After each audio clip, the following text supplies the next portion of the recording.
So what do you bring to your interview? This is what you bring. You don't walk in empty-handed, you don't walk in with a briefcase.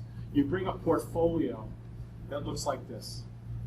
Now here are some killer ideas, okay? People don't do this. These are great ideas, okay? First of all, on the pad, you want to write down reminders. Now, again, only because of time, I won't get into this whole rap I have about how we have a primitive brain, right? So our brain has a tendency that we are under stress and we're feeling fear, it collapses.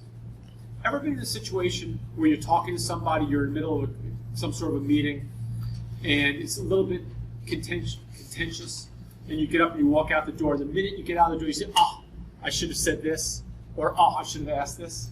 Well, why is that? Right? Because in that situation, when you're a little bit tense, your thinking collapses a little bit, and you forget. Same thing when you go to the doctor's office. What do people tell you to do? They tell you to write down questions, because when you get in the doctor's office, first of all, the doctor wants to get you through pretty quickly, but then it's a scary place, right? So you want to write down questions.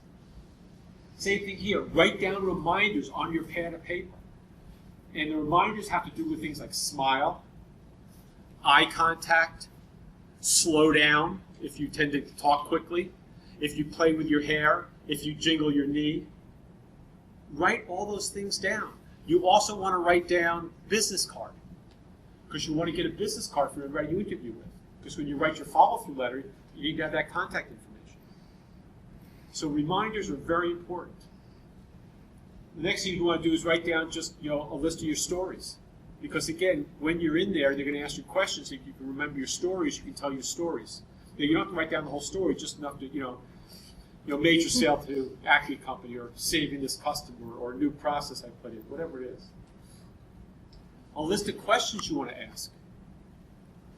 Now, don't worry if the questions that you write down here are answered in the interview.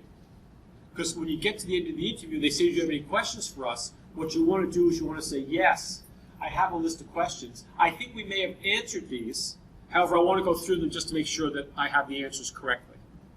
So again, just to communicate that you're prepared, you have questions. And you want to take notes. Take notes in the interview. Because when you take notes, what you want to do is you want to use those in your follow-through letter. You take notes of things they like about you and things that they may have had some concerns about. Because when you write your follow-through letter, you want to hit those things again. Okay. So this is, particularly the reminders. Because again, no matter how well prepared, it's just natural to be a little bit tense and a little bit fearful in an interview. So your thinking's not going to be quite as clear. So this is what you want to bring. You can print copies of your resume. Yeah.